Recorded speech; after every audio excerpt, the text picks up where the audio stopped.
Let's take a closer look at technicals. Katie Stockton is Fairlead Strategies founder and a CNBC contributor. I want to talk equities, definitely, and the breakdown and some of the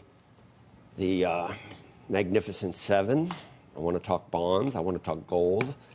But we've been talking a lot about Bitcoin. And last time you were on, I'm going to exaggerate. I think we said there was resistance at 30,000. If it got through if it got through that, you said it could go to 36.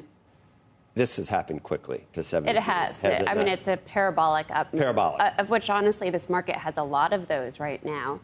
But for Bitcoin, it's pending confirmation of this major breakout. The resistance, the latest resistance, which we consider to be final resistance, was just shy of 65,000. I think we may have talked about that level. Above that, there's no other resistance, right? So you get this measured move objective, which assumes the same trend will maintain itself. And that gets it to about 80,000, 81,000 over the intermediate term, which for me is around 2 to 4 months. Near term, however, just as of today, we're seeing a confirmed short-term sell signal. This is based on the DeMark indicators. It is the first one in a few weeks. So that would call for a couple of weeks of consolidation within this very steep uptrend. And I don't think anybody would be surprised by that. I don't hear any numbers. Below 60?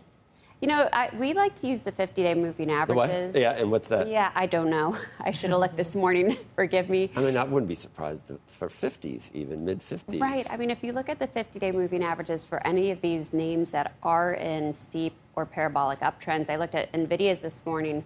It's 21% below. Wow. And it is really initial support on the chart. It doesn't mean you have to ride it down 20%, but rather we have some kind of stop loss discipline. We don't have any major breakdowns in the mega caps. We have consolidation underway. We have a short-term loss of momentum, but really nothing concerning. Nothing with Apple, nothing with Tesla disturbs you? Well, okay. Apple actually does have the shape of what we would call a long-term double top formation.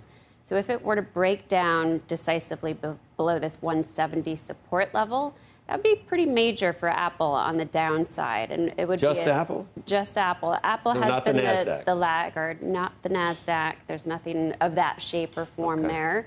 Tesla, of course, is its own beast. It's been downtrending. It's a downtrend channel and has a pretty fresh short-term breakdown within that context. So you think a lot of the we see a broadening. We see a lot of catch-up to the generals in the NASDAQ, not the other. Definitively. I mean, it has been a concentrated leadership environment of late with the S&P 500 benefiting, of course, from NVIDIA's huge move.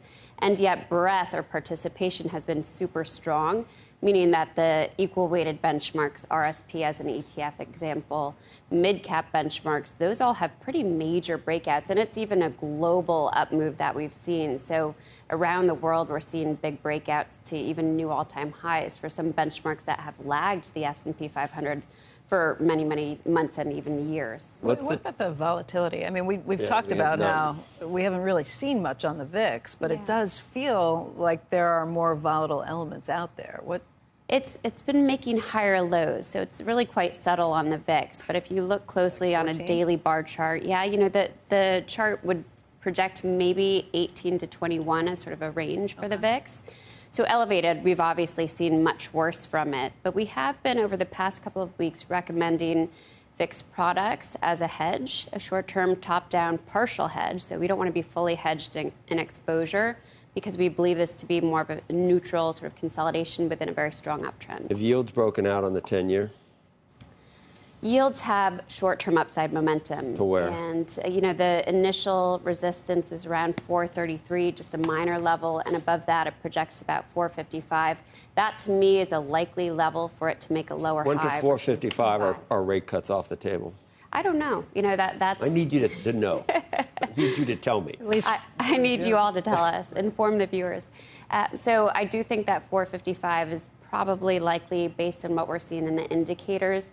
We have an intermediate term momentum gauge that is on the verge of its first crossover or buy signal in a way for yields for months now. So I think it is a move that could sustain itself here, maybe even a couple of months. Is there any way you can chart inflation? Do you do that?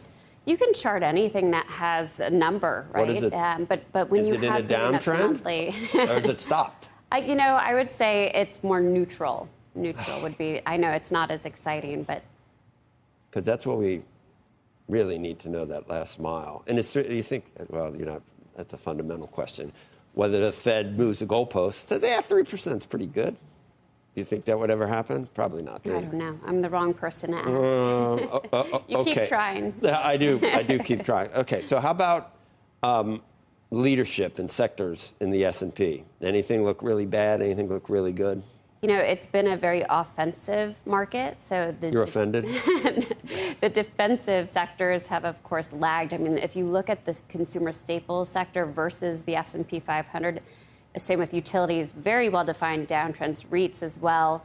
And, of course, to contrast that, we have technology in a very strong uptrend. How about the Russell and small caps? The Russell has assumed better relative strength. It's far from being strong, but we have a Russell breakout that, to me, has very bullish long-term implications.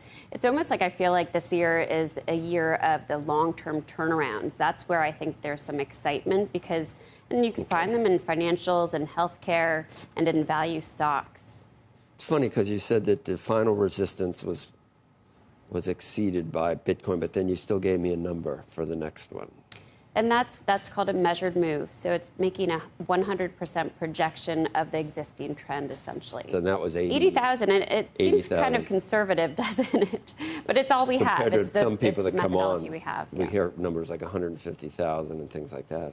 I wouldn't rule anything out. It's not necessarily a stopping point, but it's a natural And we place. never talked about gold. Gold it's the same phenomenon. It really is. And gold, the level we had been watching was final resistance, 2063 per ounce, major breakout. This is a multi-year range that's been resolved to the upside. So we have an objective. I think it's close to about 2280 or so, based on that same methodology. That's not a real thing because it's only final for a while. Then resistance comes back depending on what happens. These are very subjective and also fluid levels. But when you derive these some things are much more final, that I worry about. Well, the market is dynamic, and we have to react to it at times. But at these levels, that's where you'd expect a corrective phase to unfold. Exactly.